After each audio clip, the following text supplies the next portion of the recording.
This meeting is called to order in accordance with the Open Public Meeting Act.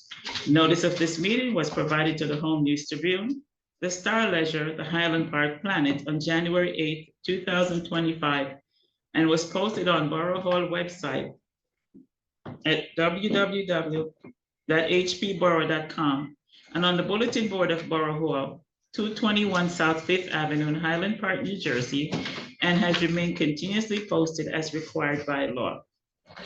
Chief, can you lead us in the Pledge of Allegiance? By Exeter to my right and left. Allegiance to the flag of the United States of America and to the republic for which it stands, one nation, under God, indivisible, with liberty and justice for all.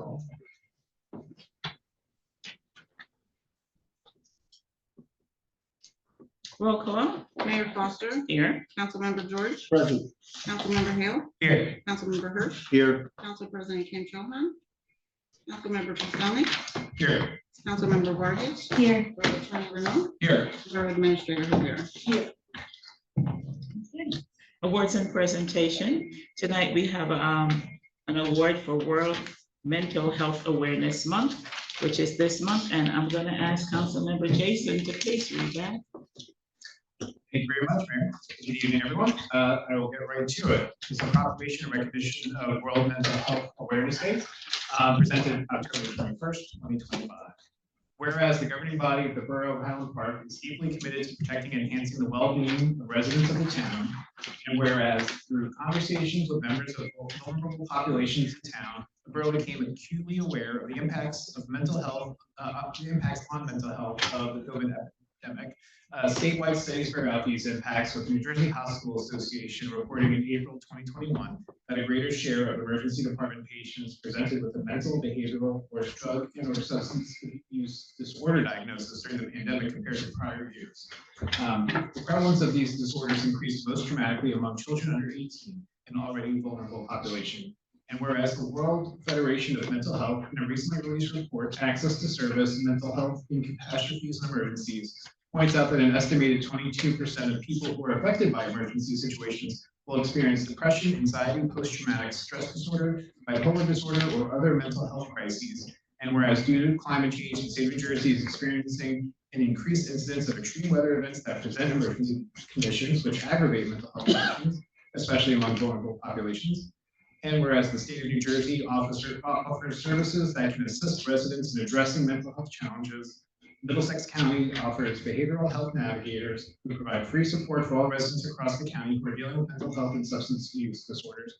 And the borough offers the services of a skilled social worker who works with a range of residents that struggle with mental health challenges. And whereas the World Federation for Mental Health recently called attention to concerns in this area by declaring October 10th as World Mental Health Day. Now, therefore, I, Jason Selleck, on behalf of Elsie Foster, Mayor of Highland Park, do hereby commend the World Federation for Mental Health for bringing welcome attention to the need for robust services on the state, county, and local levels to support our residents' mental health needs, and do, in retrospect, recognize October 10th as World Mental Health Day. Thanks, Jason, for pushing on that one. We really need us to acknowledge and recognize that one, because it's time. We're in that season where everybody needs a little bit of mental health and encouragement. With that said, may I have a motion to approve minutes for September 2nd, 2025 regular meeting, September 9th, 2025 work session, and executive session, September 16th, 2025 regular session, and executive session, September 30th, 2025 work session as distributed. So moved. Second. Roll call. Councilmember George. I'll abstain on the second. I wasn't there on yeses to the rest. Councilmember Hale. Yes. Councilmember Hirsch. Yes. Councilmember Pistonik. Yes. Councilmember Vargas. Yes. And now we're going to move to council report. And I'm going to start off with Councilmember Vargas. Thank you, Mayor. Good evening, everybody. My name is Maíz Vargas, and I'm the liaison for the Arts and Recreation Commissions. First, I want to extend my heartfelt thanks to the wonderful staff of the Highland Park Community Center, Kim, Anne-Marie, Simone, Janet, Nicole, and Megan, as well as all the volunteers involved. Sorry if I'm leaving any names out. They organized today's October luncheon, which was a great event with a packed house of about 100 attendees and a fantastic Elvis impersonator who kept everyone smiling and singing along. It was so much fun. The level of care and attention to detail the team puts into every event that they organize truly shows all the services that they organize for the community. I'm very grateful for their work and for the invitation to be part of it. Moving on to updates from our commissions. I moved way ahead of my report. Okay, the Arts Commission has been very busy. They currently have a scarecrow contest. And they still have some openings if anybody's interested in entering that. For information on how to participate, visit the Highland Park Arts Commission social media pages. We do have on Instagram as well as Facebook. And it's also on their website at hpartscommission.com. Participants will receive a scarecrow kit complete with burlap, twine, markers, and a PVC pipe frame. And they can compete in one of the 3 categories to win a prize. The categories are most creative, Slay the Spooky, and Best in Show. I did not come up with these, but they are very cute. All the scarecrows will be displayed in downtown American Avenue, so look out for that. Also, save the date for December 7th, when the Arts Commission will host its Poetry Festival. It promises to be an inspiring and creative event. I will not be judging it because I will be one of the participants since I've taken up spoken word lately. Since I guess since I've been on the commission. So it's been quite fun. The commission will also host a youth leaf printing workshop in collaboration with Baisa's Cultural Center this Sunday, October 26th from 11 a.m. to 1 p.m. And it's going to be at the community center, I believe, or perhaps it's going to be, sorry, I may have the location incorrect. Please go on their website, on the social media to get the correct location. The workshop is open to youth ages 8 and up, and just get more information to secure a spot. Department of Community Services, as I mentioned before, they have the event today, but tomorrow from 12:30 to 3:30 p.m., they will host the New Jersey Property Tax Relief event. Representatives from the Division of Taxation will assist residents in filing for the Anchor Program and the State New Jersey Program for senior homeowners.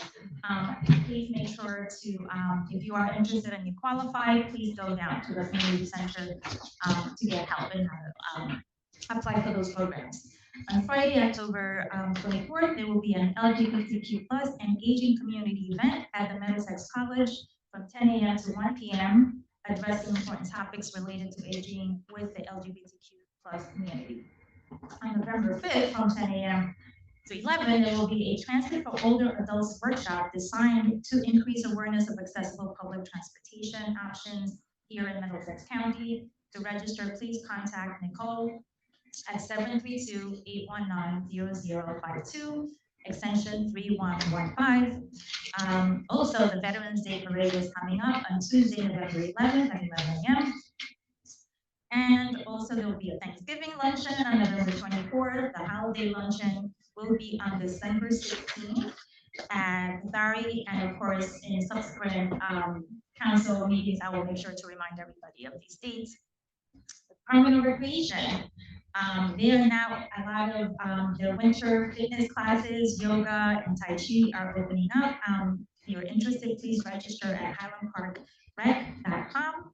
They also have youth winter basketball leagues are opening up starting November 25th for ages for grades 3 to 4 and grades 5 to 8. You have to register by December 9th. There's also a girls basketball league for grades 5 through 8. So please make sure to go on their website to register. They're also looking for volunteer coaches. So please contact the Recreation Department at 722-819-0052. There'll be more Halloween events coming up. The Halloween Costume Parade and Festival will take place on Sunday, October 26th from 1 to 8 here at the Community Center and Zone 6. The Teen Center Zone 6 will host the Halloween movie night, Magic Bus Spooky Halloween Adventure on Wednesday, October 29th from 5 to 8 here on Benner Street. There will be free snacks and treats for the attendees. The Historical Commission, sorry, it's been a while since we had a meeting, so there's a lot of updates. The Historical Commission has been so busy applying for grants. And so they stay tuned for their community history project, which they will be launching in the new year, as well as a Ladies in Liberty project. Both will be, I will have more information on that in future council meetings. And please reserve the date for Sunday, November 23rd for the Lenape Life Waste program, which will take place at the community center. This is going to be a family-friendly event, which will feature arts and crafts, exhibits, refreshment, and a demonstration by Carla Messenger, a representative and descendant of the Lenape tribe. Carla will also read from her children's book, When the Shadbush Blooms. So that's very exciting. I'm very happy that the Historical Commission is bringing that to the community. And that concludes my report for tonight. Thank you. Councilmember Dale? Okay. Hi, everybody. My name is Matt Hale, and I chair the Economic Development Committee. I wanted to start off by saying we had a great meeting about our track day redevelopment last week. We had about 100 people show up. And I wanted to especially thank Terry and Tuja and Chris and Deb Cantlip, who's our developer, who came out and gave presentations about the ideas and the plans for track day. It was a great event. We had a lot of good input from people, a lot of good excitement from people about track day. Really excited about this project and to get it moving forward. So thanks to everybody who helped put it on, and thanks to everybody who presented, and most importantly, thanks to everybody who came and gave your ideas. Putting those into the mix as we move ahead with track day. Also wanted to say thanks again for the garage sale. This is a great yearly event. And I heard a story about one of the participants in the garage sale sells their goods in order to raise money for a charity. I'm not sure that we're supposed to do that, but they do it anyway. They made $5,000 on the first day, which is pretty amazing. And they had a huge setup for it, but there was really a lot of great participation all over town, and lots of great deals and bargains. And it wouldn't be the garage sale without bulk pickup on the days afterwards, and that's a great addition. I know how hard it is to do a bulk pickup, so I just wanted to thank all our folks who take care of that. So that was good. I also just wanted to, earlier this month, I was able to remotely join a meeting with the county EDA about all of the exciting things that are going on in Middlesex County for economic development. It really feels like we have a partner in the county to help us with economic development. And they have a huge number of programs for small businesses, things like paying for websites, paying for rent, paying for help to buy buildings. And I know I've said this before, but if you are a small business or thinking of starting a small business, there really are a tremendous amount of state and county resources to reach out to. Our point person on this is Ratuja, and so you can certainly reach out to her for details on those. But anybody who is contemplating or owning a small business, I encourage to look into those resources, because they really are quite extensive. And then just on the same reminder, the end of the year, as we approach the end of the year, is often a difficult time for our local businesses. And as you're doing your holiday shopping, as you're doing your end of year shopping, it really is important that we try and help our local businesses through kind of the doldrums of the year. They do better during the year when we have people out walking about and around. But the end of the year is always a little bit tough for our businesses. So anything you can do to go and shop at our local businesses. I'll highlight one of them. We have a new sweet shop in town, Layla Sweets. I am desperately trying to lose weight, so I have not gone there yet. But as soon as I get to my target weight, I'm going as fast as I can, because it looks amazing. They have these chocolate, Dubai chocolate things that, oh my gosh, they're amazing. So, so please, if you are not trying to lose weight, go there, because it looks like an amazing place. So, and that's my report. Mary. Thank you. Even if you were trying to lose weight, it's a treat, so it's well worth it. They got me, it's really good. Councilmember Hirsch. There, I mean, you can be like me, I got an iced coffee and I got one like sweet thing. It is really good now, and they did an amazing job on the inside. Yeah, it's beautiful. I mean, this is where safe drugs used to be, and it's just, I mean, it really goes to show when someone invests in these properties and they can turn it into a modern retail location. It's fantastic. Yeah, it really is. So, and like our trees, a lot of our commercial retail spaces are aging. And so on that, my name is Matthew Hirsch. I chair the Public Works and Public Utilities Committee. And I just have a slightly brief report. I'm sorry, I just have it in front of me. There we go. On first reading tonight, you'll see a ordinance 25-2110, the first reading, addressing bamboo. As many of you know, bamboo is a highly invasive and destructive plant species that has been prohibited in residential planting in neighboring towns, Sayreville, Edison, Piscataway, and now Highland Park is moving forward on doing the same. This would not penalize existing properties with bamboo, but it would make sure that the bamboo is contained to the property, and then obviously, if it passes, there would be no new bamboo planting. Just a little context that you might find interesting. This is something that as liaisons to the Environmental Commission, this is something that we've been working with for a while, and thanks to the Public Works and Public Utilities Committee, Councilman Hale and Councilman George, for reviewing this as well. The Environmental Commission has been working on this, and we had a goal of getting this on the agenda this year. But really, what brought this into real light is the work that we did at the Felton Avenue tot lot, which is just a small pocket park over on Felton Avenue. There is a property adjacent with bamboo, and it caused a lot of disturbances in the asphalt underneath. So when they went to do the new surfacing, and Terry can speak to this as well, they discovered that there would need to be something in place to prevent the bamboo from pushing through the new flooring of the park. So here's some minor engineering feat. There was a steel beam installed 3 feet underground to prevent the bamboo from actually growing under and encroaching. But that's how invasive it is. It can really find a way, and it can be really destructive. So this is long overdue, and I thank you, Mayor and Council President, for making sure that this is on the agenda. Just a few other things. Sustainable Highland Park will hold its monthly meeting tomorrow at 7:30. Join us online or in person. We are hybrid. We're going to be meeting downstairs in person at the meeting room here at the municipal building. New and familiar faces are welcome, and we really hope to see you there. It really has turned into kind of a catch-all for environmental activism, environmental interest, stewardship, anything, as folks really look for ways to get more involved and get their hands dirty on the local level.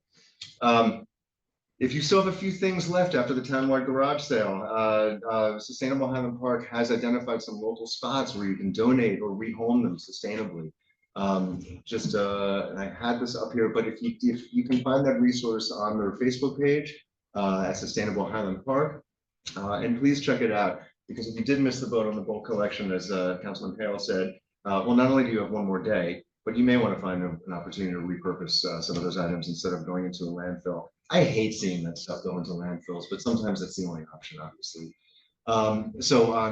There was a bulk pickup today, October 21st, and then there's another one on Thursday, October 23rd. So if you have additional items that you need to leave curbside, please put them out, but put them out by tomorrow evening, just so they're not sitting there all day. The borough will collect curbside bulk trash in all Highland Park neighborhoods, and these are the two pickups where you do not need an appointment. Please note that materials may be placed at curbside. This is the preamble. No sooner than 1 hour before sundown of the day prior to scheduled pickup, and they need to be properly secured or bundled. And there is a list of acceptable items on the borough website at www.hpboro.com. Why? Because it can be a tripping hazard. Our sidewalks are narrow. A lot of folks are walking. We really just need to make sure that the stuff does not encroach upon our walkways and roadways. However, I'm sure many of you have seen the post garage sale gatherers out, and I love that. Just getting what's left and hopefully finding some new treasures. And then finally, please remember that there's no recycling collection this week. in lieu for, instead, we're doing the bulk pickup. Recycling collection will resume next week, the week of October 27th. Check out the Sustainable Spotlight this week on Sustainable HP on Facebook. It features Highland Park's resident Will Payne and his work with the Little Free Garden. It's really cool, so please check it out. Woodbridge Avenue, you've noticed some road work and road reconfiguration on Woodbridge Avenue. I hope everybody is dealing with that as best as they can. I certainly am, as I leave town every morning and drive on Woodbridge Avenue and have to kind of adjust to the new road configuration. There is no parking on either side of Woodbridge Avenue right now, from Volker Street to Crowell's Road, which is just over the Edison border. And this allows the contractor to work on the roadway for them and to stage their equipment in preparation for the construction activities, which are water main replacements. This project will transition into a roadway reconstruction phase over time. This will include new curbs, sidewalks, stormwater drainage, and repaving of the project area. We are grateful to this is a county road, so we're grateful to the county for its collaboration on this, and we definitely appreciate the patience of residents and businesses, particularly along the corridor. If you have any concerns or any concerns, please reach out, and we will be sure to address them. Early voting starts this Saturday, October 26th. And that'll be through Sunday, November 2nd, for the 2025 general election. Hours are Monday through Saturday, 10 a.m. to 8 p.m. and Sunday, 10 a.m. to 6 p.m. No appointment is necessary. If you are registered in Middlesex County, you can vote at any of the locations available that are also, you can find them online at middlesexcountynj.gov. But East Brunswick, Edison, Monroe, New Brunswick, Old Bridge, Perth Amboy, Piscataway, Sayreville, South Brunswick, and Woodbridge. Many of those are very adjacent to Highland Park. And so it's a really great opportunity. I voted early in person last year, and it was really cool. I just wanted to thank everybody for it was great to see everybody on the townwide garage sale. It's always a really great community event. We did not make $5,000, but we didn't have a good cause either. So it was just to get rid of junk. But that is the spirit of it. And it's a really, I always feel that it's a great community building event. So thanks to Century 21 and police and everybody else who makes this Herculean task go seamlessly. That's my report. Thank you. Councilmember George. Thank you, Mayor. Good evening, everyone. I'm Phil George, and I'm the liaison between the Borough Council and the public safety agencies in the town. Also want to thank the entire town for a great yard sale. It was a lot of fun.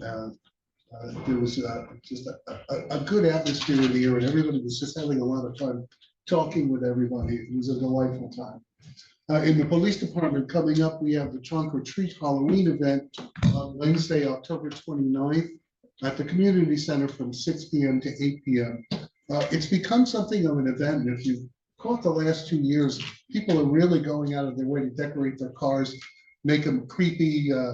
They have smoke coming out of them and flashing lights and everything. And it's not just a little trick or treat for the kids. The adults are having a really good time.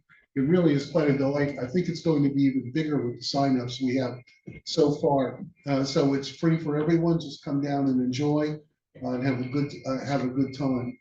The Highland Park Police Department also provided safe, effective, and quiet support for the No Kings event on Saturday.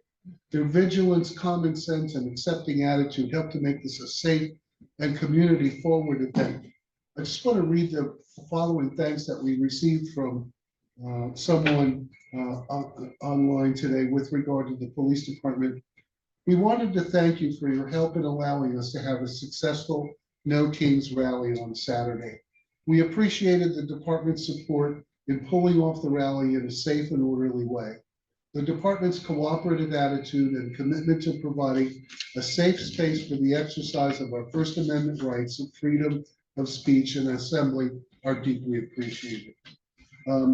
I heard that from a lot of people walking around the town, both on Saturday at the event and on Sunday as well. So we want to thank you for taking a moment to thank our police department, police force for their presence and patience, especially with the inflatable sharks, which I found fascinating. Our public safety organizations were honored last night with awards from the Knights of Columbus at St. Paul's Church. Mayor Elsie and I were there to congratulate Police Officer John Larage, who was honored for his role on an emergency call which saved a child who had stopped breathing. Firefighter Ryan Masker handled a blaze on a couch which had turned into a fire engulfing an entire room with just a handheld extinguisher until a hose could be deployed and getting the occupants out to safety as well. EMT chaplain Becky Lauer was honored for her decades of service to the organization, from answering calls and emergencies to handling patients to administrative work to staffing and to training. The library staff is very excited beyond words to kick off the One Book, One Town event, which we've been talking about for months. It starts this Thursday at 7 p.m. We've been talking about it for a while. The entire town will be reading The Heaven and Earth Grocery Store. Here's my hard copy. They ordered 50 copies, which are gone. And a lot of people I spoke to over the weekend have their own copies. It won't just be a one-time event. The kickoff is Thursday at 7 o'clock at the library. There's music, there's food, there's readings, there's introductions, there's other events going on. And almost once a week for the next 2 months, there's an event either at the library or here or other venues. There'll be book readings, there'll be discussion groups, art events, films, writing workshops, collage workshops here in the community center. And you need to tune in on the website. The library staff is so excited about this event, and they really worked hard to put it together. And I think it's going to be an absolute delight. And finally, just a nod to the fire department. They continued their monthly training session. The last one was really something. They were doing emergency vehicle extractions, and there's nothing more fun than the sound of a chainsaw on bare metal while we were watching them and practicing. I did lose quite a few fillings, but it was interesting watching everybody do the work. These are real hands-on training with our professionals as full-time, as well as our volunteers. And the volunteer squad turnout is really great. The training is phenomenal, and our department is really stepping up to the mark. Thank you, Mayor. Thank you.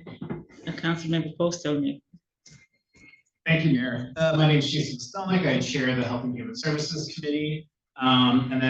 So within that realm, so first up in my report for tonight, I wanted to highlight an item on the agenda, and that's Resolution 10-25-239, which supports the passage of the New Jersey Immigrant Trust Act. So what this resolution does is support legislation at the state level to essentially codify the longstanding policy and practice of the state to let our local law enforcement officers focus on doing their jobs and keeping our communities safe. It's been working well, certainly here, and it deserves to be continued. We don't need our local police officers' focus being shifted away from protecting our families, friends, and neighbors to instead be conscripted into carrying out the federal government's responsibilities. And this is all the more necessary right now when we see the current federal administration's approach to immigration enforcement. So I'm asking my colleagues to support this resolution and hope to see this legislation ultimately passed with any amendments needed to get it over the finish line to ensure it complies fully with the Constitution and to set appropriate boundaries for local law enforcement so they can do what's necessary to keep our communities safe. And then moving on to a completely unrelated matter, it's sort of redundant of my colleague Councilman George's part of his report, but the Human Relations Commission on the liaison to is also in conjunction with the library hosting this upcoming One Book, One Town series of events, which centers around the book, The Heaven and Earth Grocery Store. Again, I got a solid cover, but I got a good one. So like Councilman George said, this Thursday, October 23rd, 7 p.m. is the kickoff event, which will feature light refreshments, an introduction to the book, an author, and a read aloud from the novel. I think a couple of us here might be participating in that reading, including myself. So that will be a lot of fun. And then I'm not going to repeat everything that Councilman George said about the series of events, but I just want to highlight a couple of the events that are coming up in the next few days. So up next on the following Tuesday, October 28th, 7 p.m., We'll have an event on Black and Jewish music in the 1930s. Musician Paul Shapiro presents a multimedia lecture about the musical connections between Black and Jewish musicians in the 1930s, including some of the bands featured in the Heaven and Earth grocery store. Then on Tuesday, November 4th at 7 p.m., there will be an all-ages concert, the High Standards Trio, where you'll be invited to experience the swinging sounds of the clubs, bands, and promoters in the Heaven and Earth grocery store book. The High Standards Trio revised the spirit of the 1920s with a lively mix of jazz, ragtime, and blues. All of those events I just mentioned will be located at the library, but as Phil mentioned before, there will be a number of other events as part of this series coming up in the next month that will be located, some in the library, some here, some at the community center. So I encourage everyone to keep an eye out, go to the Highland Park Library's website and check out the dates, times, and locations for all these additional wonderful events. And then just a couple of few notes for before I close, and that's to say that sticking with the Human Relations Commission, they'll be having their monthly meeting tomorrow night at 7 p.m. They'll be in the lower level conference room right here in Borough Hall, but you can also attend remotely. To get the link, go to the Borough website, hbboro.com, to find that link. And then also tomorrow will be the monthly meeting of the Commission for Universal Access. They'll be meeting at 5 p.m. At the Fishbowl Conference Room right on this level, right here at Borough Hall. And then you can also attend that meeting remotely with the link also available on the Highland Park Borough website, hbboro.com. And that is my report for tonight. Thank you. Borough Administrator? Good evening. I do have a couple of items, Mayor. Thank you. Just to jump in, I would like to echo Councilman Hale's comments regarding the meeting we held last week regarding the redevelopment on what we call Tract A. The turnout was great and the conversation was really great. I did want to let you know that the materials from that meeting are on our website. You can find it if you go to hpboro.com, navigate to government, navigate to redevelopment, and then navigate to the redevelopment area, Tract A to D. You can find the video from the presentation as well as the slide deck. So I encourage you, if you weren't able to attend, to take a look. And if you have any questions or comments, feel free to reach out to me. I'm happy to make time to hear what you have to say and your ideas. So again, hpboro.com. You can find the link to the video for the meeting. It's also on our YouTube channel if you're familiar with that. Need to take a moment to talk about a topic that we talk about one time a year, the annual best practices checklist, which for those of you who aren't familiar, is something that the state of New Jersey requires municipalities to fill out every year as a way of gauging their practices as well as where training might be required. And it covers a host of areas from how we operate from a financial standpoint, or implementing regulations such as lead service lines, inspections. So it's an annual tradition.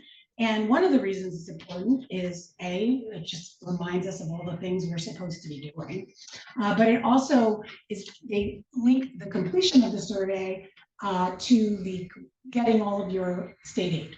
And so I'm pleased to report we've completed the inventory. You need to get at least 32 or more points to get 100%, and we have met that goal. We got a score of 40.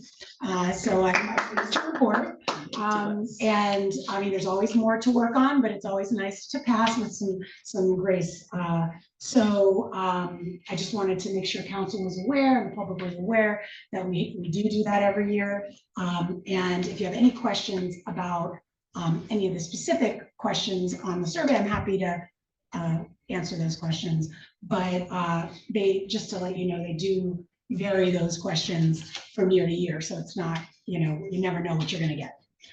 So anyway, I was pleased, and I do want to thank our CFO, Nerea Champion, who took the lead on completing the bulk of the survey, and then we finished it up together last week, and we'll be submitting it this week in time for the deadline. The other matter I just wanted to point out is another item on the agenda. It's an ordinance we're introducing to adopt the redevelopment plan for 330-334 Raritan Avenue, otherwise known as our former Rite Aid, a location that includes the building as well as the parking areas in the rear. We discussed it quite at length at our previous work session. The primary, the plan is being adopted using the rehab statute. So it basically authorizes the establishment of a redevelopment plan. This is not a redevelopment area for a variety of reasons, which I won't get into right now. And the focus of the plan is essentially around providing for some additional permitted uses for the building, especially in light of how large the building is. It's a 15,000 square foot space. It's designed very specifically to be a Rite Aid retail building. So retrofitting can be quite expensive, and we're trying to, basically learn from where other places have had some success in recruiting different tenants, try to permit some of those uses. Among the uses that the plan outlines are medical uses such as urgent care, as well as potentially child daycare uses, as well as entertainment, downtown kind of entertainment uses. We tried to be a little more expansive. It also includes some of the other permitted uses we've used in previous redevelopment plans. The other important element of the plan is it links that additional zoning, those permitted uses, to a cross-access easement through the property, through to South Third. So basically connecting South Third to South Fourth through the parking areas in the rear to the municipal lot.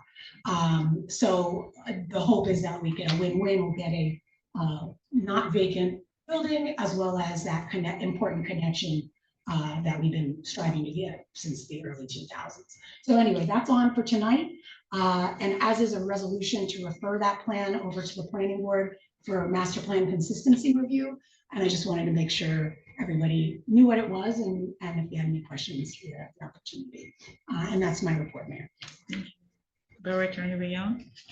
Thank you, Mayor. I know everyone's favorite part of the evening is the Borough Attorney's report. So, I want to just expand a little bit more on one of the council reports speaking about the ordinance that's on today, specifically regarding bamboo. And just to kind of explain to everyone and a little basic overview about what the effect will be on the general public. The ordinance seeks to, it effectively creates two buckets. The first bucket is areas where there is bamboo already planted in the ground. The ordinance does not require you to remove existing planted bamboo. For all intent and purposes, you are grandfathered in because it's already in the ground. The areas that do not have bamboo planted in ground will not be able to plant new bamboo. By the way, existing properties will not be able to plant new bamboo either. New bamboo planting in any ground is going to be barred upon passage. The question then comes back to the places where the bamboo is already in existence as to what happens if it begins to encroach. Obviously, and I'm sure everyone is sort of familiar with bamboo, it is incredibly invasive, and chances are if you see a stalk coming through, there is a network underground, which is very, very difficult to control. And unfortunately, if it's not in your yard at first, but it's now going through your foundation, you're the one who now has to deal with it. So what the ordinance says is that you can keep your existing bamboo in your property, but if it encroaches onto someone else's property, you will then be required to remediate that encroachment. That may include the complete removal of all bamboo on your property, depending on how extensive it is. But what effectively will happen is you'll get a notice if you are in violation, or if you're thought to be in violation, you'll get a notice from the borough. It will outline for you what they believe the issue is and what they believe the corrective action would be. And at that point, I would encourage everyone, ordinance or not, to then engage the borough to determine what's the best course to correct the problem for your property. If the problem is not corrected, because we've all acknowledged that it is invasive, the most extreme thing the borough can do is come in, remove the bamboo, and then put a lien on the property for the cost of doing that removal. This is not intended to target individuals. I love the way it looks, and if it could just be up on top, it would be wonderful, but we all know the reality of it. So For those folks who are a little nervous because they see bamboo in their backyard and they're going, oh my gosh, the thought of having to rip it off, I understand. You can take preventative actions to ensure that it doesn't go into your neighbor's property. It's probably good practice to do so. But until you've gotten a formal notice that it has encroached, you'll be allowed to keep it there. If you're looking at your backyard after the passage, you're going, bamboo would look great. I'm sorry, you're just not gonna be able to do it. So I hope that is kind of gives everyone a basic understanding about how the ordinance will work in practice and why it's so important to do. The other aspect is, and it's just my daily spiel, we are coming up on the public participation aspects of this meeting. So there's 2 opportunities for the public to speak. The first one is going to come right after the mayor's report. You'll be afforded 3 minutes, and that's for any item on the agenda, so that your ordinance is on first reading and the resolution. So if you'd like to make your comments about this bamboo ordinance or something else, that's your opportunity to do so. There'll be a second opportunity for the public to speak at the conclusion, and that is for any other topic not on the agenda that you want to bring to council's attention. These are not back and forth, so it's 3 minutes for you to come in to kind of say what you have to say. At the conclusion of those time periods, the council will respond to any question that they deem fit to respond to. If there was an ordinance on passage for second reading, there would be a third opportunity for the public to speak on that ordinance alone. We don't have anything on that tonight. I know everyone's disappointed in that, but we'll be a little faster. So I hope that clarifies everything. And obviously, if you have questions, we'd love to hear them. Thank you. Thank you. And now it's time for my report, and I'll make it brief. And I will not be undone. And I will say that this Thursday at 7 p.m. it's the reading, and I'm so excited about the reading of the community reading of the Heaven and Earth grocery store. It really, if you haven't got a copy, I would strongly encourage you to get a copy of it, because it speaks to the time in which we are living. As a teaser, it happens to be about a community that chooses love over fear. And it so happens that this was done by James McBride. And it talks about a small town similar to us and the population of Blacks and Jews that decided to love each other over fear. And it's really an intriguing read. So please, please, please go out, get a copy of the book. And I think that the message in the book is timely, it's needed, and especially in the environment that we're living in right now, globally in the United States. So I think it will help to make us all be a little bit more tolerant of each other. And the jazz, the blues, the ragtime that you'll hear after the other stuff that's coming up really ties into the book and what the book is about, and coming together of people. With that said, this past Sunday, I attended Asha Emmett. They had their 25 years of community service. And this year, this program was New Jersey Diaper Program. And the Ida Kushner grant, they received the grant from the Ida Kushner Foundation, and they were able to implement diapers for people around Middlesex County who really needed it. And Matt Feldman was a resident here in Highland Park.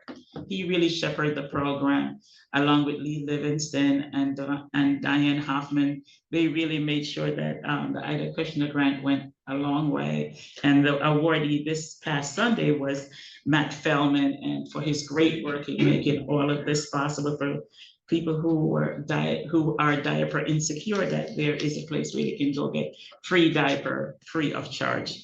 So that was another wonderful event that I attended this past Sunday.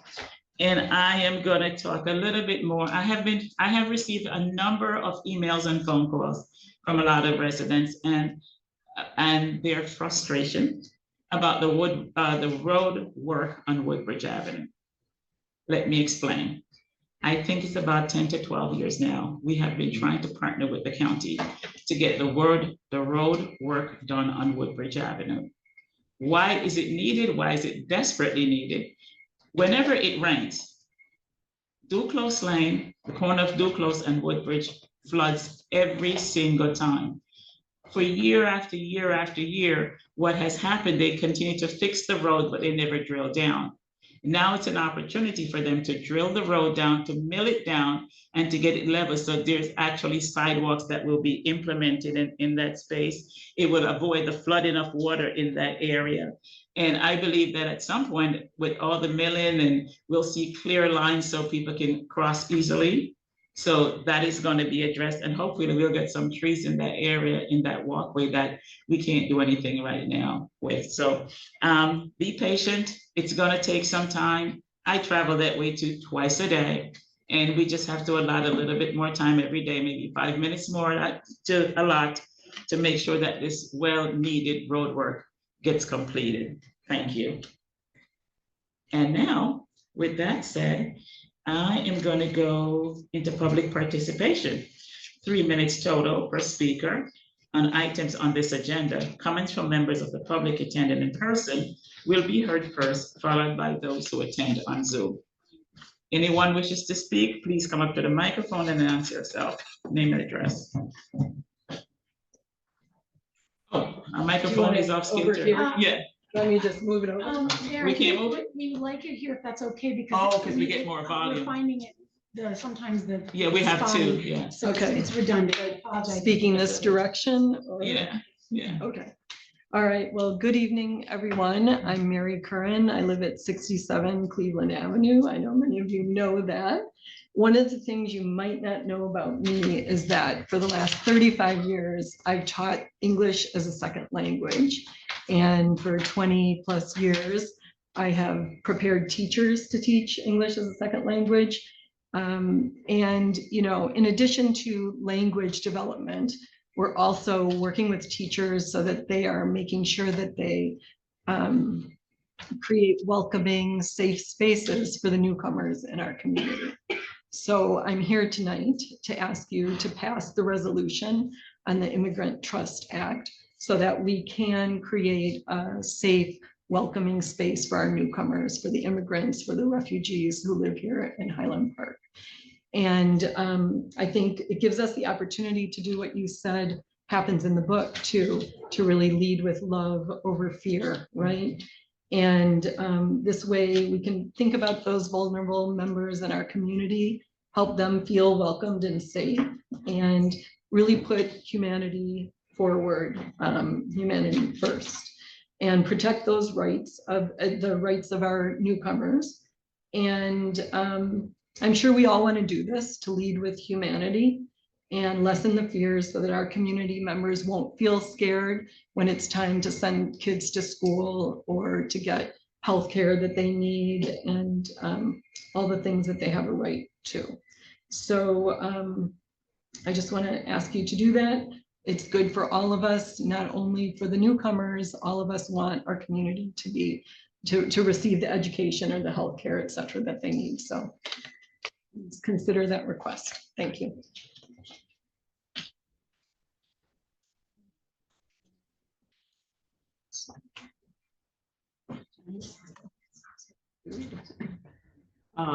This is weird. I'm talking to your backs. Sorry, I'm just gonna double check. The light is on, and I apologize. Okay, my time is just starting now, right? Yeah, You're not, yeah. we're not done. We're gonna try to reconfigure. Great, thank you. Little bit of housekeeping. Breathing room. Maybe I'll just, can I move it back? Oh, sure. Okay, my name is Ellen Witt. I live here in Highland Park. I also work with Dyer Deportation and Immigration Response Equipo here in Highland Park, along with many other people. So I just wanted to speak in support of the resolution for the Immigrant Trust Act tonight. I feel like it's very urgent that this get passed in the legislature. I'm very concerned that in January, we may have open season on immigrants, and we need to ensure that people are protected, that all of our rights are protected. And if this is not passed, you could easily have ICE in our communities even more. They have been in our community already. You all may not know that, but they have been in Highland Park.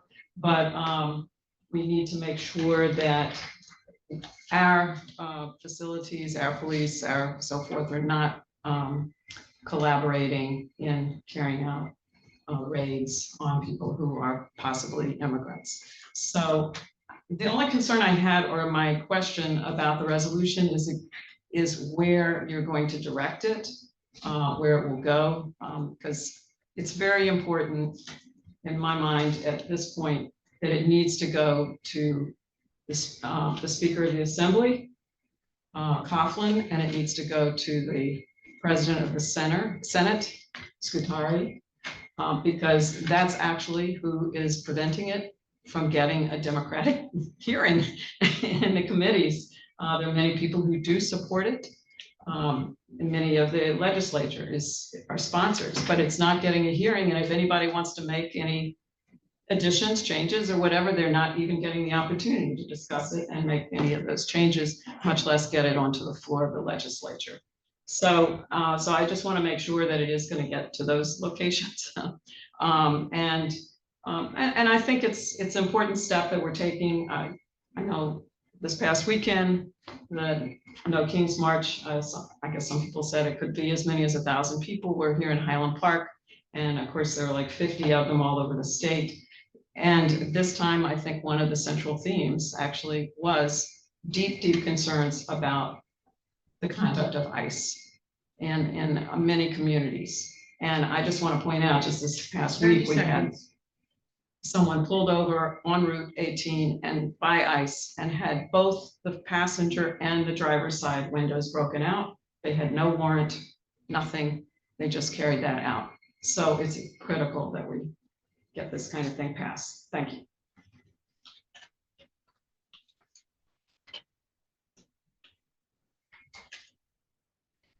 Yeah, hi, my name is Helene Nee, and I've lived in Highland Park for almost 40 years.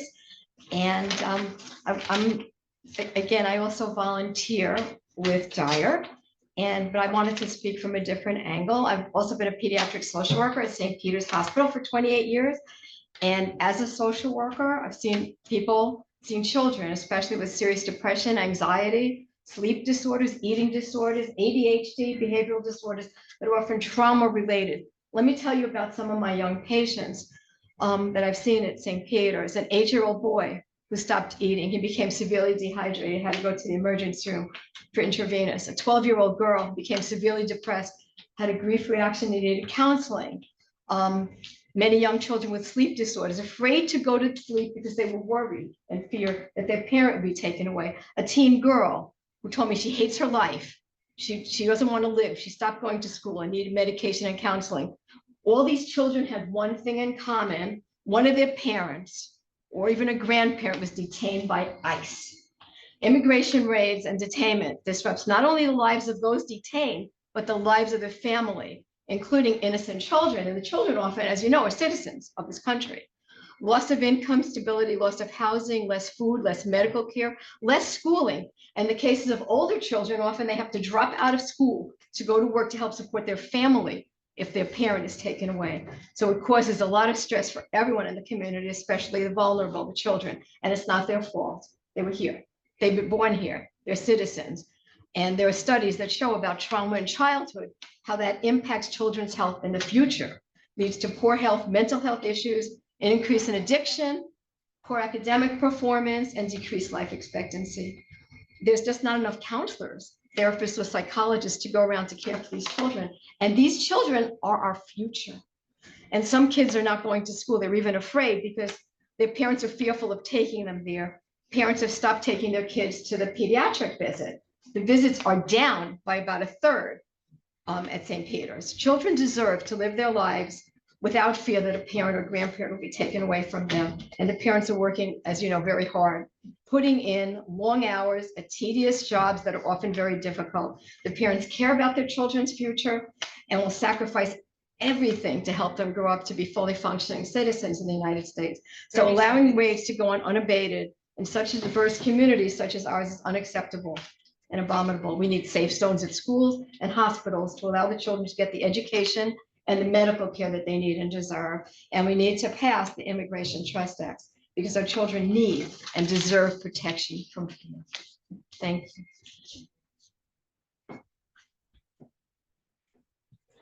Anyone else in, Hi, Abby Stern Cardinal, Harper Street. So I'll just say really quickly, thank you in advance for passing the Immigrant Trust Act. I've heard multiple people speak about this at this council meeting before, and I know that it's been a long time coming, or some time coming, so thank you. With regard to the redevelopment plan at the Rite Aid space, I brought this up previously, so I know you've all heard from me. I'd like to add a couple of points for specific consideration.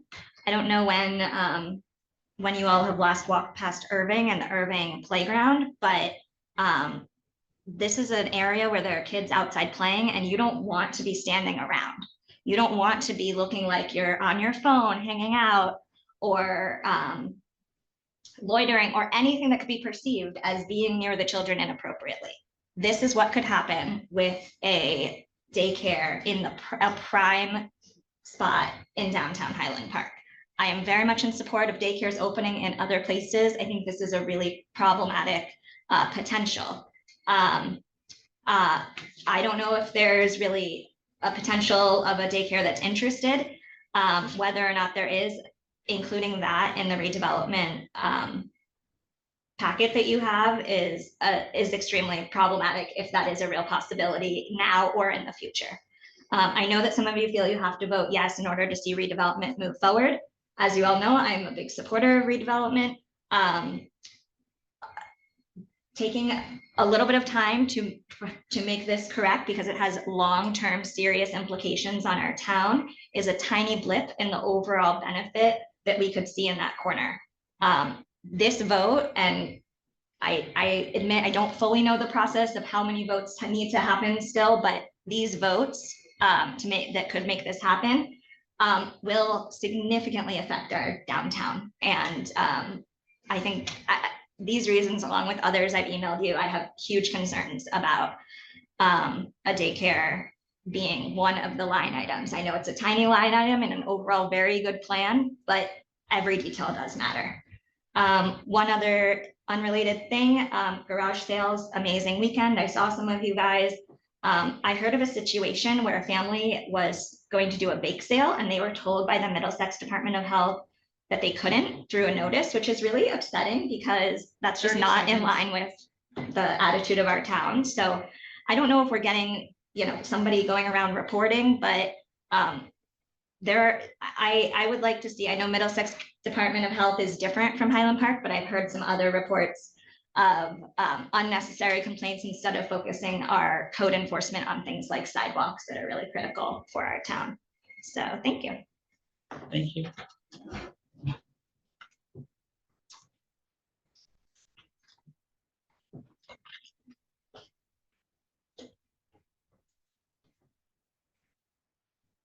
I am Catherine Hunt. I'm in Monroe Township. And I've come to speak in favor of passing the resolution for the Immigrant Trust Act. Have you ever wondered what you would have been doing if you were in the Holocaust?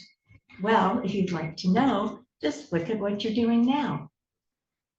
Pastor Niemöller started out supporting Hitler, but eventually he saw he was mistaken, and he wrote the poem which begins, "First, they came for the communists, but I wasn't a communist, so I didn't speak up." And then it goes on to different groups of people. And finally, they came for me, and there was nobody left to speak up for me. Today in the US, the path to authoritarianism is being built on the backs of immigrants, faster than many of us anticipated. The fascists have started with immigrants, but they will not end with immigrants. Unless all of us step up and speak out, eventually and pretty soon they're going to come for all of us, which is why we need to step up right now and wrap our arms around our immigrant brothers and sisters, because they are the ones who are feeling the pain right now. But eventually that pain is going to manifest and it's going to be directed towards the rest of us. It will take we the people to defend our democracy. That is why we need to hope that you will join us in the fight. What more can we and you do? Well, this is the my turn, your turn part. those of us in the community have been involved with our churches and our community groups. And one of the things that we've done is that we train Know Your Rights. Do you know your rights training for individuals, businesses, even the warehouses. Well, in Chicago, the city is doing Know Your Rights training block by block. Your turn. What do you think you can do as Highland Park City Council?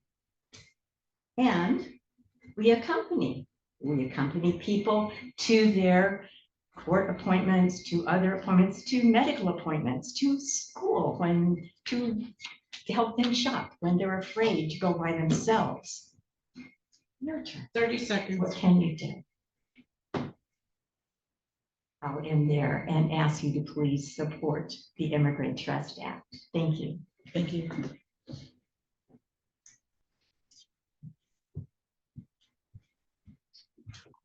Hi, I'm Tony Faber from Scotch Plains. Thank you for allowing me to speak here today.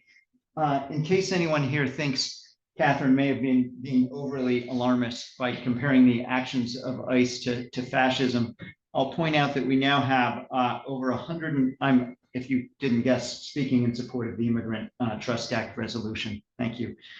We have over 170 instances of American citizens being arrested or detained in raids. And I'm talking American citizens being indefinitely detained without being charged.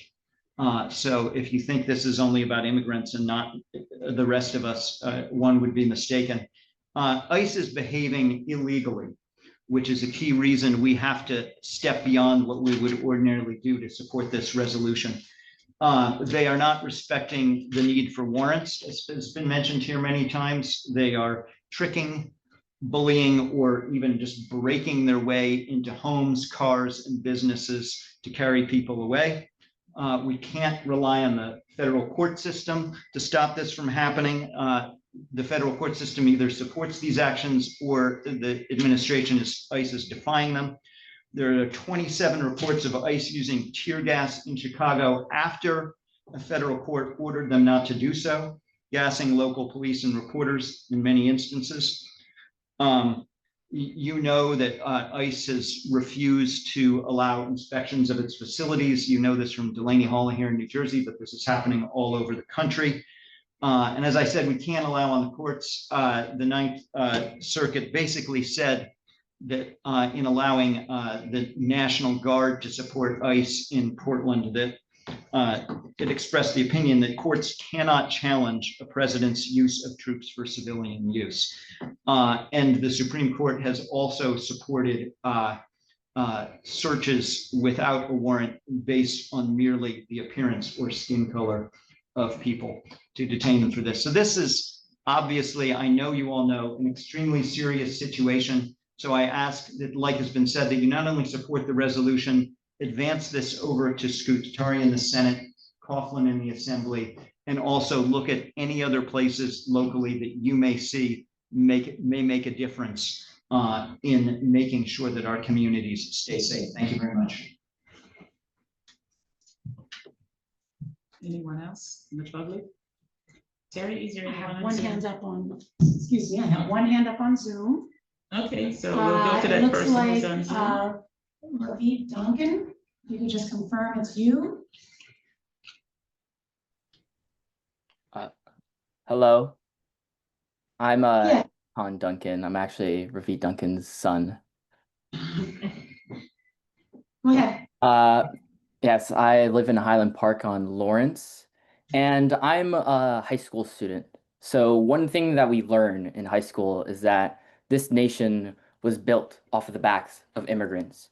You see, this nation has prided itself in supporting immigrants, and it is honestly dishonesting, or is heartfelt to hear what ICE is doing. They take people off of streets, and they unconstitutionally do this. This is not allowed. You cannot make people just disappear if they are a citizen.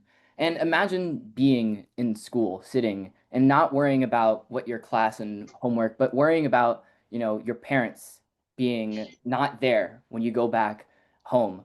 And it is taxing on the mind. I mean, stress at this age is common, but this type of stress is just unhealthy.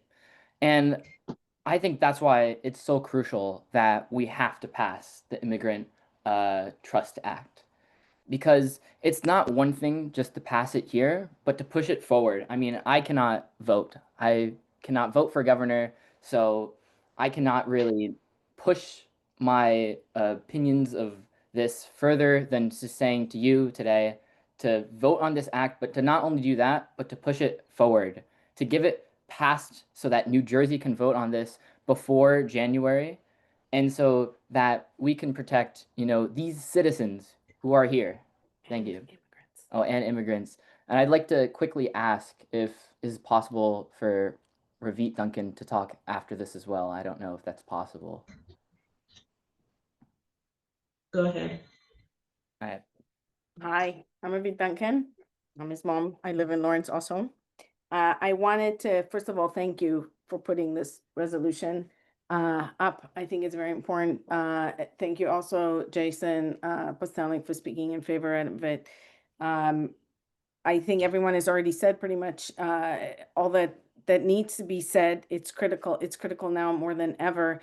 I want to implore you one more time to see this step as a first step, right? Passing it in Highland Park, super important. That's the first step. I'm begging you to use every leverage, every power, every network opportunity that you have to push on the legislature, to push on anyone that you think has power to push on this on the legislators. It's really, really important that we get this done to protect our communities and our immigrants who live here, who shop at Highland Park, who support the town in so many the borough in so many different ways. So thank you. Please pass this and please continue to push on it.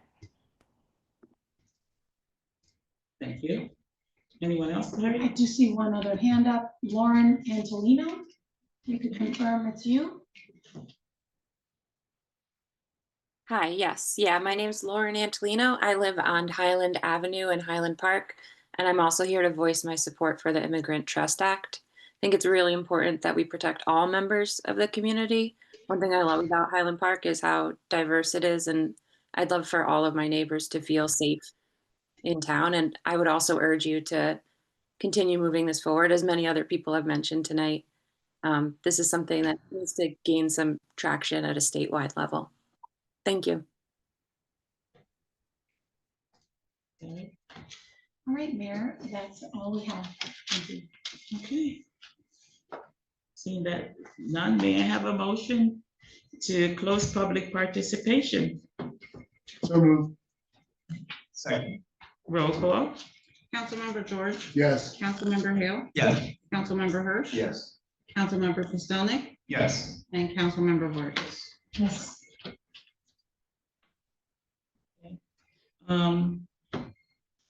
Ordinance requiring a first reading.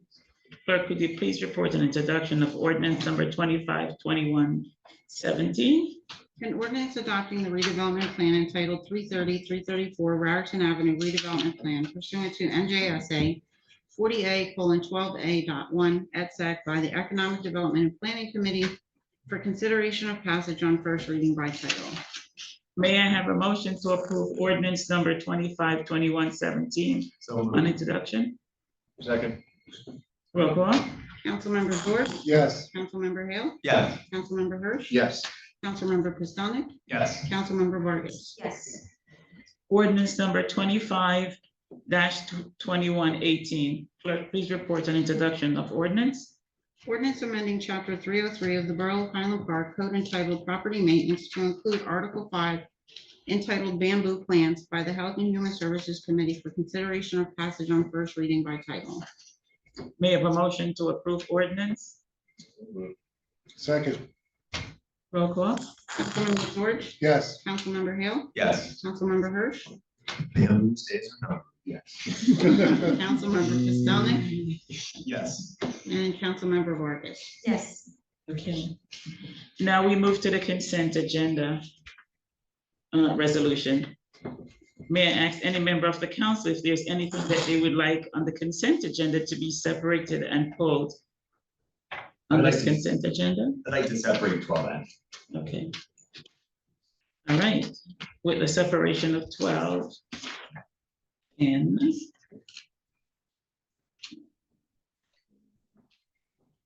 okay. May I have a motion to approve 12A minus 12N through 12P? So moved.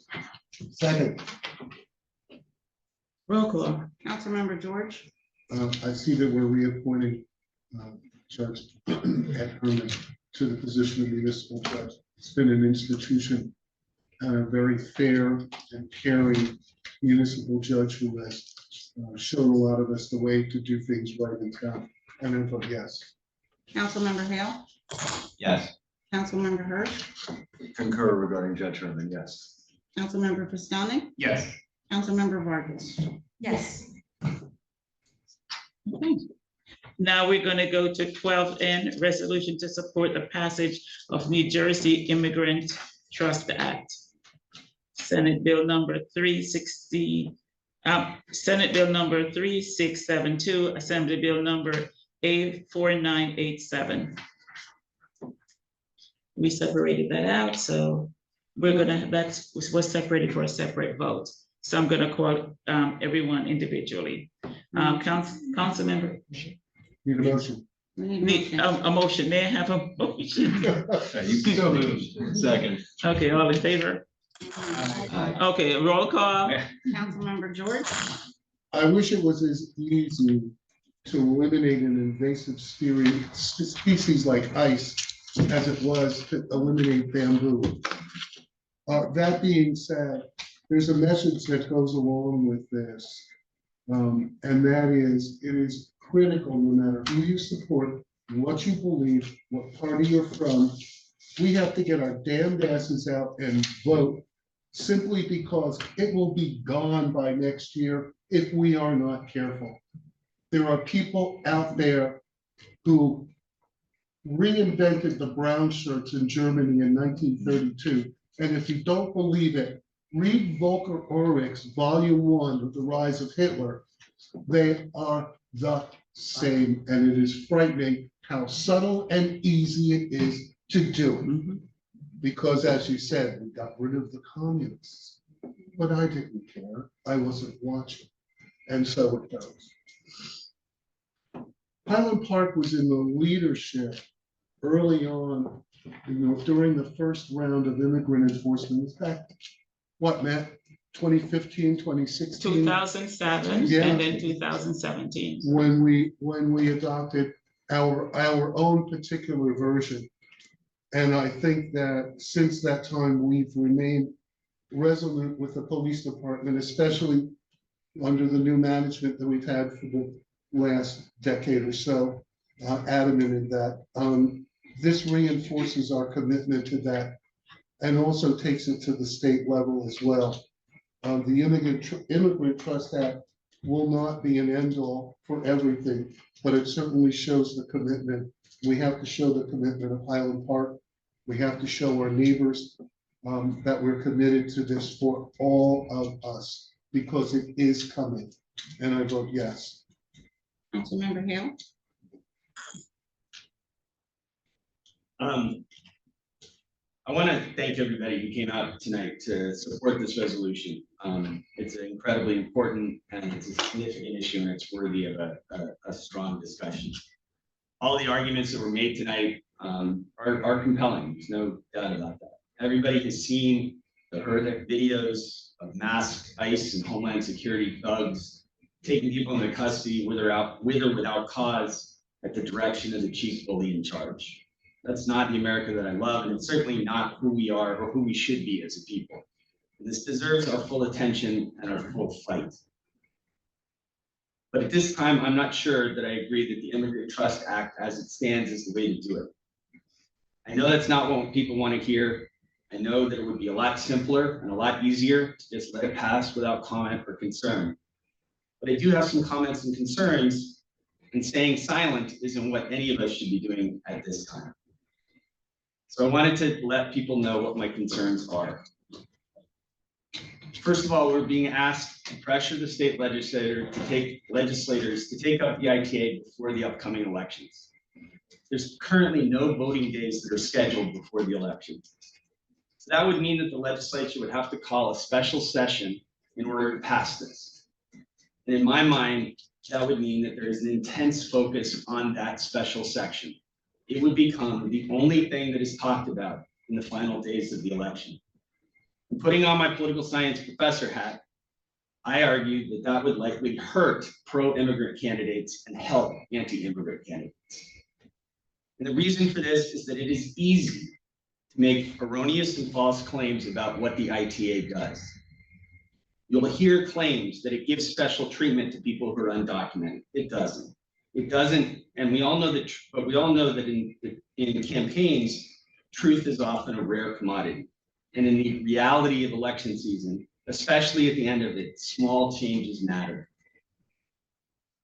The second concern is we hear all the time that the ITA simply codifies the existing immigrant trust directive, which is the current state guidance in this area, and it's worked very well. As we've heard, our police department has been a leader in the state prior to the immigrant trust directive in making sure that we're not using immigration as a penalty. But there are differences between the Immigrant Trust Directive and the Immigrant Trust Act. In Section 2B, subsections 5 and 6 of the directive, clearly it states that asking about immigration status can be acceptable when persons have been convicted or charged of serious crimes, and asking about it is germane to that investigation. In Appendix A of the Immigrant Trust Directive, it lists some of those crimes where it is acceptable to ask: assault, stalking, criminal sexual abuse, bias, intimidation, arson, endangering the welfare of children, witness tampering and retaliation, eluding a law enforcement officer, a violation of restraining orders, domestic violence orders, and manufacturing and transporting weapons. The Immigrant Trust Act, as it currently stands, eliminates these crimes as exemptions in situations where law enforcement can ask anything about immigration status. And I disagree with that. I'm not a lawyer. I'm not a law enforcement officer. And I do believe that these situations are likely to be rare, but I worry that not having them may make it more difficult to prosecute these bad actors. And that's not good for anyone. It's hard because every time an undocumented person gets off from a conviction, Fox News and anti-immigrant zealots use it to unfairly paint the vast majority of our undocumented residents. We know that the vast majority are law-abiding, hardworking people who just want a better life. But that doesn't mean a small portion of them aren't truly bad actors. And I want all the tools available to catch, incarcerate, and deport those bad actors. And I worry that this current admission will make that more difficult. I know that we are all desperate to do something, to stop the march to authoritarianism. And we feel the pressure to act and to act now. And I do understand that. I really do understand that. But I'm not convinced at this time that pushing to have the ITA passed immediately without much debate is the right way to do that. I'd welcome a full scale and open debate on all aspects of the ITA. And regardless of what happens in November, I believe we're going to get it. And I think that the method of take a page out of Abby on a different pace, I think it is important that we take the time to make sure the actions that we're taking are the right actions, because we aren't going to have many second chances. I know this isn't a popular position. I know that this is not something that that people will necessarily enjoy me talking about, but this is the way that I see things. I think that we need to take the time, let the legislature take the time to have the full debate about the ITA, to make sure that the ITA meets all of the requirements to protect our communities and to protect our immigrant neighbors. So I vote no. Councilmember Hirsch. Thank you. I just have a couple quick bullets here. Oh boy. This work did start, I mean, at the local level, as Councilman George, well before 2017, when we did the inclusive communities resolution, municipal ID, and all of those other things that are necessary in order to make a resident feel safe, have access to local public services, and also, be kind of ingrained in the fabric of the community, which is really important, particularly when it comes to law enforcement. We need people to feel comfortable around municipal services, whether they're entering a police station, public library. Here, these are safe spaces where you can report crimes, where you can express concern, where you can be vulnerable and tell people who will protect you what you are facing.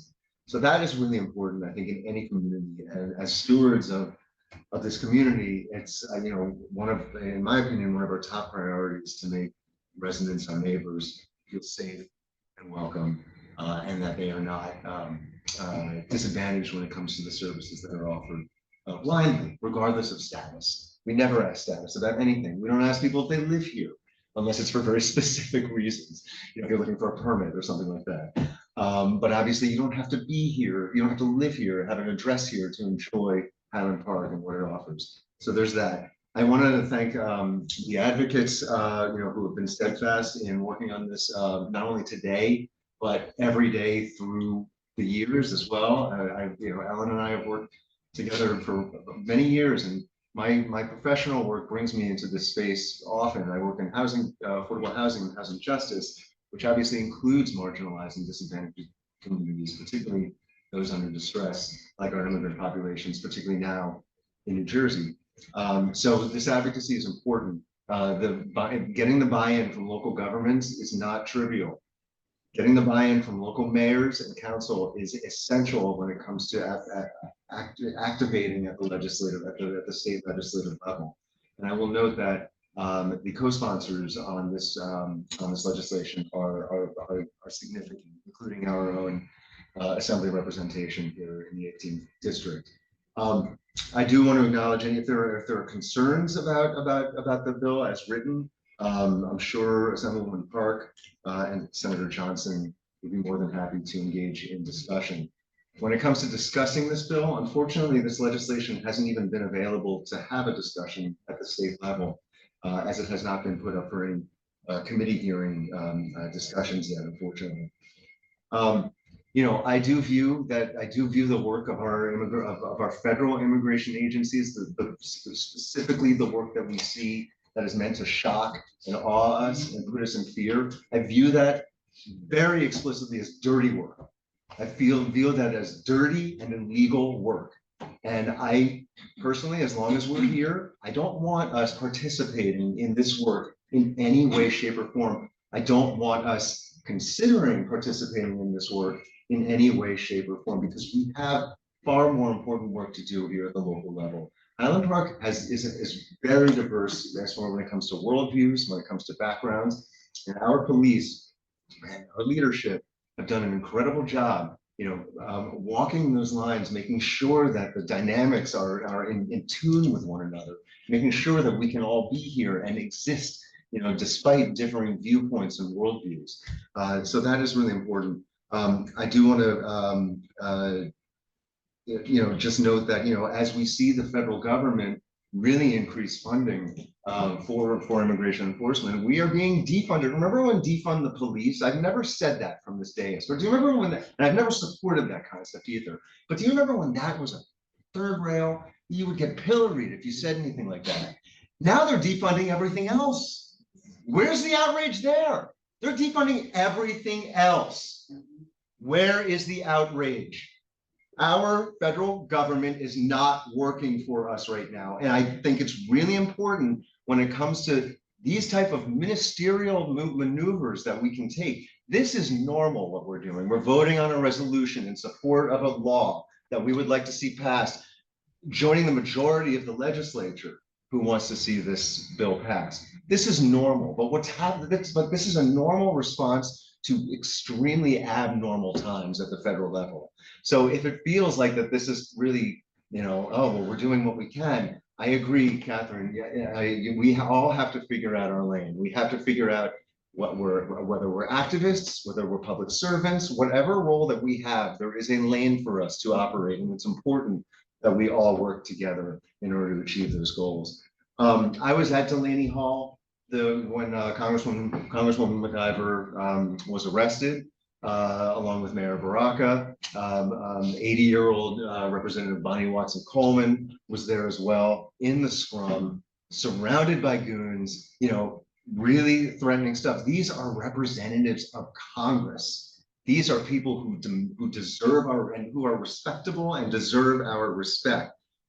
This is how they operate. This is not going to de-escalate what we're seeing in the news. The way that ICE behaves disrupts communities.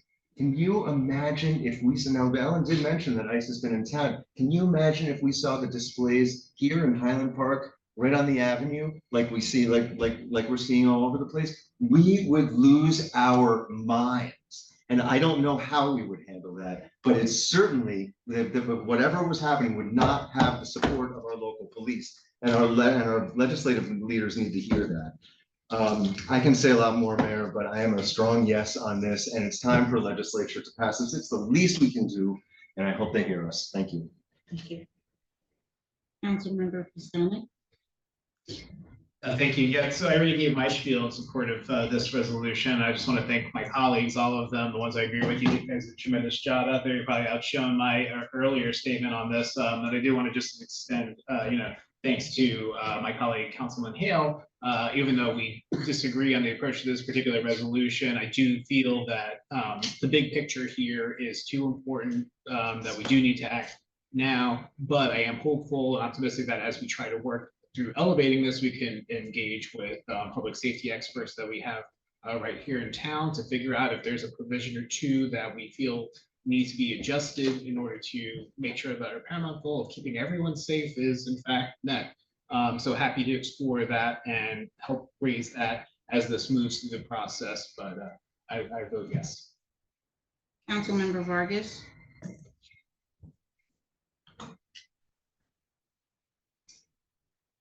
I just want to start by saying something. So only fluent Spanish-speaking person up here.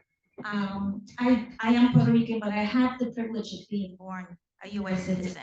So I don't have the experiences or the fear that some of my brothers and sisters in the Hispanic community who are suffering, that very real fear. But knowing that people who are U.S. citizens and may look different, may speak a different language, are being detained, I have that fear.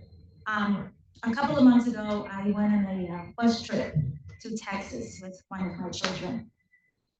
Don't ask me, I don't like to fly so much, but I went on this bus trip and I was afraid. I have a real ID, but I took my passport with me as a backup because I wasn't sure if when I was speaking Spanish on a bus with my daughter or speaking on the phone with my father, whether I would be a target to be detained, stopped and questioned, and whether I would be believed that my documents were real and valid. So I do have that fear. 2 years ago, I was at ShopRite in East Brunswick, and I was speaking in Spanish with my father, and I was targeted by another customer who did not appreciate that I was speaking Spanish at the supermarket. That's my first language. So I have, as a Puerto Rican, I do have certain privileges, but I do have that fear that I can no longer speak my own language without being targeted. I've seen friends of mine who are afraid of taking, we heard a lot of accounts here. I personally know people who are afraid of taking their kids to school, having their U.S. citizen children pick them up at the door of their jobs because they're afraid to step outside for more than 5 minutes and possibly, have ICE lurking around the corner coming to pick them up. And I understand that there is a fear whether some of these, undocumented people may have criminal backgrounds and so on and so forth. But I think that's such a small percentage of people, just like Highland Park has, U.S. citizens, that there's a small percentage of people here that may be bad actors, but the greater community are law-abiding community members. And so that's what we have to go with. We have to protect the majority of the undocumented immigrants, whatever you want to call them. Many of them have a right to be here. Many of them came with permissions, with visas and work permits, and they're still being targeted. They're still being taken away. So I am very passionate about this, and my vote is yes. Okay. 4 yes, 1 no.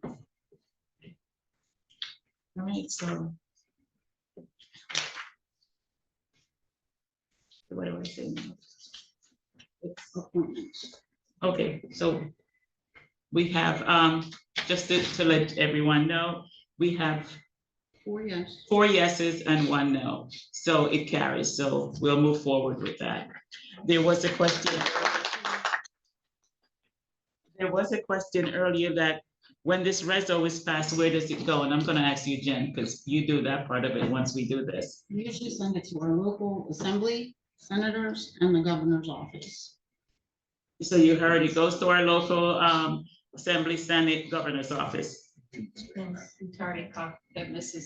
It goes to, it pretty much goes to everyone. It's already covered the president of the Senate and the speaker of the House. Yes, it goes to everyone, correct? Senate. It goes out to everyone. Assembly, I'm sorry. Yes. Okay, and with that said, now we're gonna move on to appointments.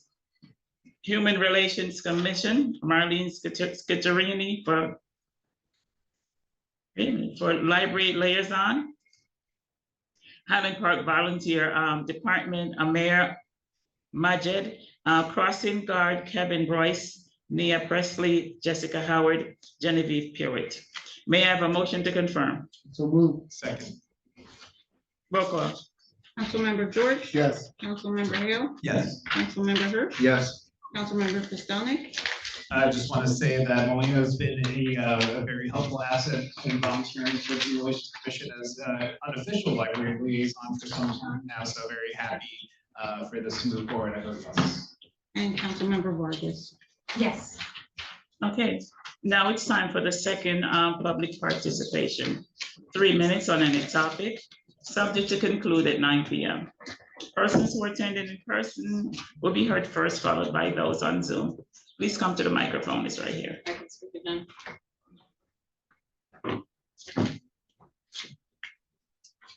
Okay, so Ellen Witt, Highland Park.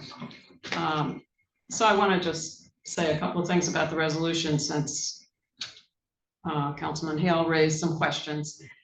Number one, I think we have been pressing for people to take this up. The expectation is that in the lame duck session, this could actually be voted on before the new governor takes over in January. I don't recall anybody calling a special session. I mean, I missed that part. Did anybody call for a special session before the elections to vote on this? No, we've been pressing. But honestly, we've been pressing for a while. This has been out there all year long. There was even an earlier version of it. It's been going on for a long time. And it has sat in committee all year long. So that's a big problem in our just democratic functioning, that something is just sitting and not being allowed to be discussed when so many people feel it's such a critical issue. Number two, I'm well aware that it's not identical to the directive. It's meant to strengthen. It's meant to strengthen it. And I think that we raised this at the last 2 council meetings. We brought this up.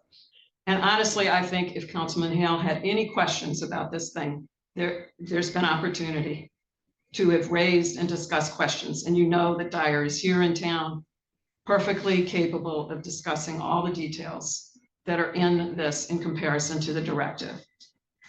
One of the big problems is not really so much the first section A.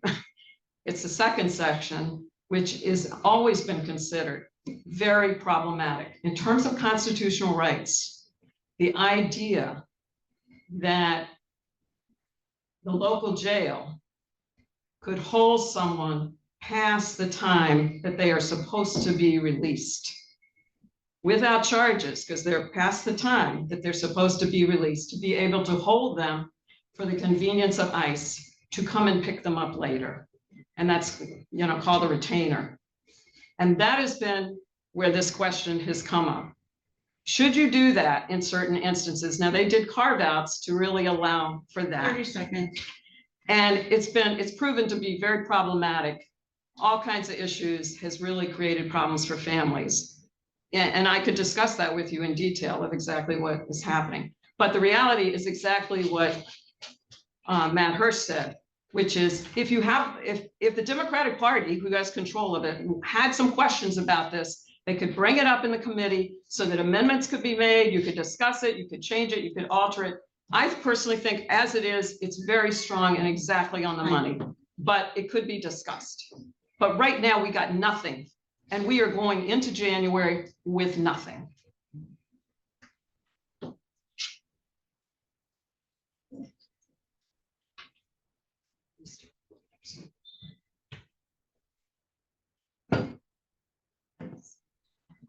Hi, my name is Brianne Peters. I'm also a resident of Highland Park on South I'm Second sorry, your Avenue. first name? Brianne Peters. I'm also a resident of Highland Park on South Second Avenue. I want to say that I'm incredibly grateful for your support of the Immigrant Trust Act. So thank you for your actions tonight. I do want to echo what Ellen said tonight and everything about the actual act, and to your statement that we are now in the hiding people stage of this administration. And we see this in Chicago, and what else is happening, outside of viral publications. I understand that it's an election year, and I understand that everyone wants to tread lightly to get reelected or elected and things. But it really is critical to send it up to the powers that be. Folks are, immigrants are the backbone of our country and positively impact our day-to-day life, as we've chatted about here tonight. They're getting abducted off the street, out of their jobs, from their homes, and directly from their vehicles, and it's wildly inhumane. These folks are not criminals, they are contributing members to our economy and our society. What the act does is ensures that all residents of our townships and the rest of New Jersey are protected, that police and both elected and unelected officials cannot work or share information with ICE. To continue and serve and to protect all of the residents of Highland Park, not work with ICE or at the discretion of the federal government. This bill ensures all residents here feel safe accessing municipal services, feel safe reporting crimes, and cooperating with law enforcement. That municipal and county resources are not diverted to enforce federal immigration law, but to support all residents here regardless of immigration status. And that is really critical before the election. And again, like Alan said, we're going into January with nothing. And this has been around for about a year now. The Constitution guarantees due process to anyone on US soil. And we see that this process has not been followed nationwide. We also start every council meeting with Pledge of Allegiance, liberty and justice for all. And we're not seeing that at all across the nation, including in New Jersey. And I want to make sure that we are remaining morally and ethically sound, supporting the Constitution and the Pledge of Allegiance to ensure these rights are respected and to protect our immigrant neighbors. And I just appreciate that you passed this resolution tonight, but 30 seconds. You have a couple of things to think about. So thanks a lot. Appreciate it. Oops.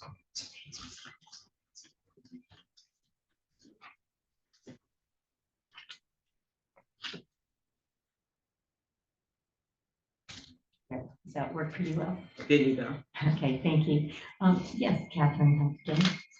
And I just wanted to say that this vote does not require or ask for a special legislative session. And what it does is it opens up the legislature to please advance this bill through the natural process, which would be, first of all, it has to go to the committees, then it has to pass the committees.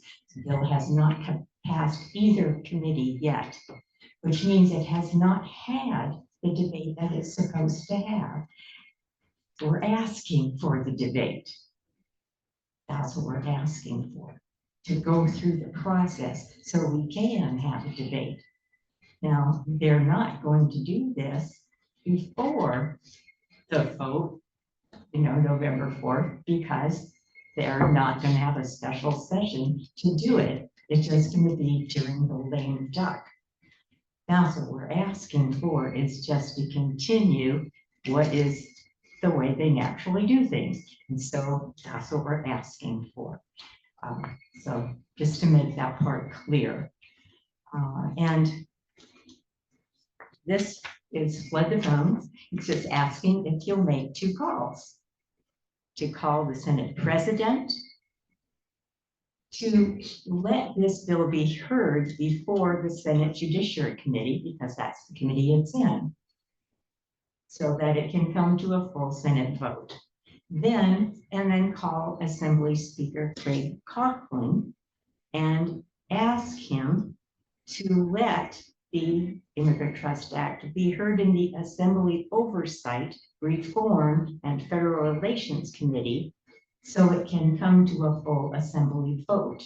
These are the 2 things that are necessary before it can go to a floor vote. So this is what you could do. If you would make those 2 phone calls, that would be great. Thank you very much. Okay, those are handouts? Yes, I can give these to To give them, please give them to Terry. I'll give you to Terry. Thank you so much. Thank you. Thank you.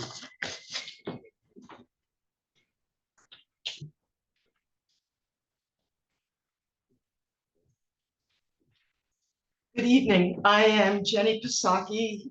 Yes, it's the same name, but I do pronounce the P. I am a resident of Cranberry, and I appreciate the fact that you're giving me permission to speak in the Highland Park Forum. I just have 2 things to say. Number 1, I am a social worker. I'm a community social worker, but earlier last year, I worked in a school in South River where many of the students are immigrants themselves. Their parents are immigrants, their grandparents are immigrants. I had young people as young as 9 or 10 years old coming into my office crying because they were afraid to leave home because they didn't know if their parents would be there when they got home. I had one little boy who said to me, "Why does President Trump hate my family so much?"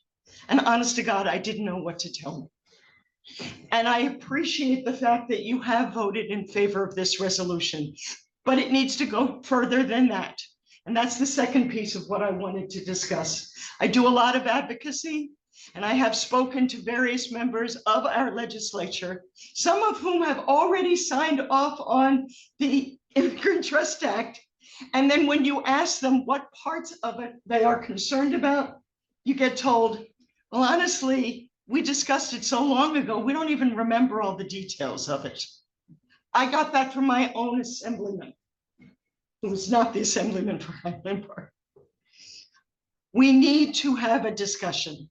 We need to have a very thorough discussion. We need to have our legislators behind this and also informed about what it means so that they can push it forth in a way that keeps everyone safe.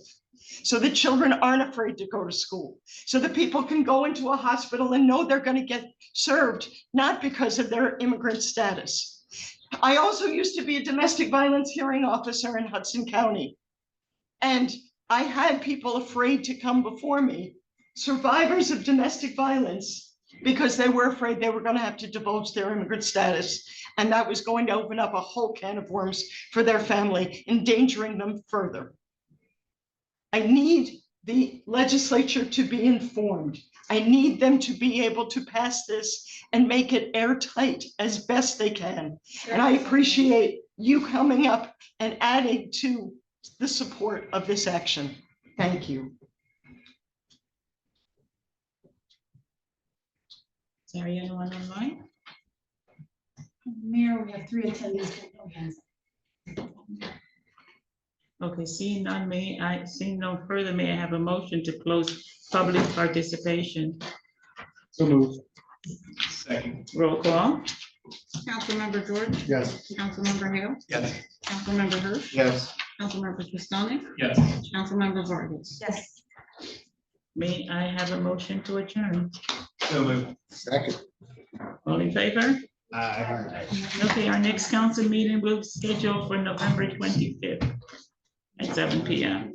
And thank you all for coming out. Thank you all for sharing your thoughts, your opinions, and expressing them with us so eagerly. Thank you. Have a good night.